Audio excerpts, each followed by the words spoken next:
তুই না তুমি কথা বলছো না কেন? তুমি কথা বলো। ওর হার্টের সমস্যা আছে বলছিল, তাহলে কি আমার চিৎকার শুনে ওর হার্টের কোনো ক্ষতি হলো? না না, আমি তুই কিছু হতে দেবো না। আমি এক্ষুনি ওকে হসপিটালে নিয়ে যাবো। তুমি ভয় পেয়ে গেছো? তুমি কতটা বোকা। তুমি বেহায়ার মতো হাসছো। তুমি জানো আমার কি হচ্ছিল? সরি। তুমি আমার সাথে এইসব নিয়ে আর কি করবে না।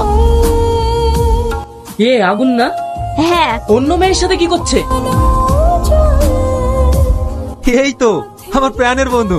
আয় ভাই, বুকে আয়। রাস্তায় আসতে তোদের কোনো সমস্যা হয়নি তো? শালা, তুই আমার সাথে বেইমানি করেছিস। বেইমানি? আবার তোর সাথে? বেইমানি করিসনি? তুই ছোটবেলায় কথা দিয়েছিলি তোর ছেলের সঙ্গে আমার মেয়ের বিয়ে দিবি। তুই এখন আর কোনো কথার দাম রাখলি না। ও ঠিক বলছে ভাই, যাকে নিয়ে আমার মেয়ে সারা জীবন স্বপ্ন দেখছে সেই আগুন। আগুন কি করেছে? তোর ছেলে অন্য মেয়েকে নিয়ে রাস্তায় হাসাহাসি করছে, প্রেম করছে। কি? হ্যাঁ আঙ্কেল। তুই আমার সব স্বপ্ন ভেঙে দিলি।